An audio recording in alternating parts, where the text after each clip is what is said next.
देशर सबु जनता को मोर गोटे प्रश्न मोदी सरकार को जदि आप आधार कार्ड रे पैन कार्ड जोड़िले ठीक अच्छी आधार कार्ड रे आपणकर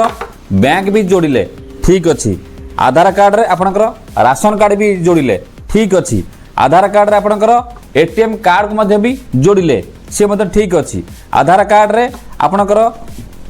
मनरेगा कार्ड ताकू मध्य जोड़िले ठीक अच्छी आधार कार्ड रे आपणकर जोड़िले गैस जोड़िले सी मध्य ठीक अच्छी आधार कार्ड रे सबू जदि जोड़ीदेले आज्ञा सरकारी योजना नहले आज्ञा हम ना आधार कार्ड को आज्ञा भोटर कार्ड रे कहीं आज्ञा जॉइन करूना जोड़ू नहीं सारुण के यहाँ कुछ तो गड़बड़ है जरूर कोई ना कोई ना सत कथा आधार कार्ड रे आप देखिए पैन कार्ड रे 1000 टंका लगुच खाली गोटे लिंक करने जदि गोटे विलंब कर 1000 टंका लिंक आगे 10टा पैन कार्ड से पैसा हो किंतु आज्ञा केबे देखिचंती भोटर कार्ड रे केबे फाइन पइलानी लिंक करिया पई आपणकर गोड़े काटिले आधार कार्ड जार लिंक नाही राशन कार्ड ताको मध्य आपण माने देले नाही मध्य काटी देले ठीक अछि किंतु आज्ञा देशर समस्त जनता मोर सत्य माने प्रश्न ए बीजेपी सरकार मध्य प्रश्न कोन पई भोटर कार्ड को मैंडेटरी भी तो करा जाउची कराउ नै किंतु कोन पई एटा को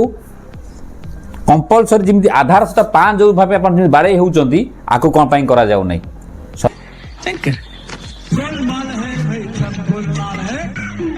कथा लगा कम आछन आज्ञा एथिपई करा जाउ नै कारण राशन कार्ड जदि आपणकर कटि जाए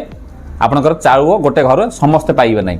जन गोटे फैमिली जणे पाइबो किंतु भोटर कार्ड रे एथिपई ताको स्ट्रिक्टली करा जाउ नै दरकार पले भी आधरे अन्य लोक मध्य भी वोट मध्य भी देई पारे। इस देश को आने वाले वक्त में सिर्फ 2 ताकतें चलाएंगी, एक पॉलिटिकल, दूसरा कॉर्पोरेट। बेहिसाब पावर या बेशुमार पैसा और ये लिंक मध्य करा जाउ नाही। तो जदि ए प्रश्न का फार अच्छी ता निश्चित शेयर करिवे लाइक करिवे सब्सक्राइब रखिए फॉलो कर रखिए एवं देशर जनता को मध्य भी प्रश्न उठेवा दरकार जदि सरकार सबू आड करदे सबू जो आड मान आधार कार्ड जोड़ देती कौन पाई भोटर कार्ड रे मैंडेटरी भी करा जाउ नहीं न कले फाइन पड़ो कहीं करा जाउ नहीं कहीं आज्ञा माने करा जाउ नहीं कि सामान पैन यदि करेंगे 1000 टंका फाइन सहित करेंगे ना आज्ञा जोरिमाना ता आगे हम फलाबुत वीडियो लाइक करेंगे शेयर करेंगे फॉलो कर रखिए एवं कौन मतामत कमेंट बॉक्स रे जनइबे। नमस्कार, जय जगन्नाथ। नहीं सारुण के यहाँ कुछ तो गड़बड़ है जरूर कोई ना कोई गड़बड़